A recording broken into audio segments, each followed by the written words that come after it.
আমরা চলে গিয়েছিলাম নিউ টাউনের এক্সিস মলের ওপরে, মানে যেখানে জাস্ট জাম্পিং আছে।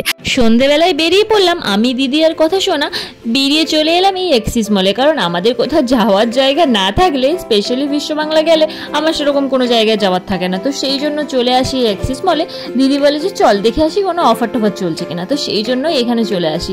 আর এখানে আসা মানে জুডিও নয় ট্রেন্ডস, না হলে বাজার কলকাতা, মানে যেসব শপগুলো আছে সেইখানে ঢুকে দেখি কোথায় সব থেকে বেশি ভালো অফার দিচ্ছে, সেইখানে শপিং করে নিই। তো আজকে যেহেতু কোনো জায়গায় শপিং করা ছিল না, তার জন্য দিদি বললো যে চল তাহলে কতুসোনাকে একটু খেলিয়ে দিই। তো সেই জন্যই চলে গেলাম জাস্ট জাম্পিংয়ে, সেখানে ঢুকে পড়লাম। আর আধা ঘন্টার জন্য আমরা ছিলাম, আধা ঘন্টার জন্য নিয়েছিল ওই 300 টাকার মতো। দিকে দেখো কথা শোনা একাই খেলাতে ব্যস্ত, আর আমি আর আমার দিদি বসে বসে গল্প করছিলাম আর এই কতুসোনার খেলা দেখছিলাম। আর আমি এটাই ভাবছিলাম যে আমরা যখন ছোট ছিলাম তখন আমরা খোলা আকাশের তলে, মানে অনেকজন মিলে একসাথে, যাদেরকে আমরা চিনি না বা কিছু জনকে জানি, তাদের সাথে খেলতাম। আর এখনকার দিনে বাচ্চাদের দেখো, মানে 4 দেওয়ালের ভেতরে কিছু খেলনাপাতি দিয়ে তাদেরকে খেলানো হয়। মানে আস্তে আস্তে সময়ের সাথে সাথে কত কিছু চেঞ্জ হয়ে যায়, সেটাই মানে ভাবছিলাম আর কি।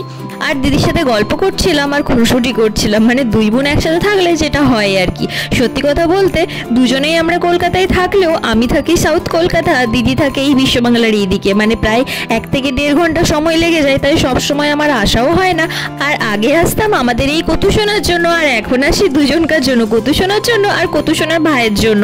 তো তোমরা আগের ভিডিও দেখেছো আমাদের পুচকুটাকে। আর আমার মা এখনো দিদির কাছে আছে, মানে পুচকুটা হওয়ার পর থেকে এখনো মা যেহেতু এখানে আছে, তো সেই জন্যই যেয়ে পরে আমারও থাকা হয়ে যায়। আর মা না থাকলে আমার সেইভাবে থাকা হয় না, যাই হয়তো একদিন থাকি, দেখা করি, চলে আসি, এটাই আর কি। আর কি বলতো, যখন 1-2 দিন বেশি থাকা হয়ে যায় না, তখন মনটা অনেক খারাপ হয়ে যায় যখন আবার চলে আসতে হয়। কারণ এই দুটো পুচকুর সাথে খেলতে খেলতে কখন যে টাইম পেরিয়ে যায়, মানে দিনগুলো পেরিয়ে যায় বুঝতেই পারি না। আর সত্যি কথা বলতে কথা যেহেতু একটু বড় হয়ে গেছে, তো ও এখন অনেক বুঝতেও শিখেছে।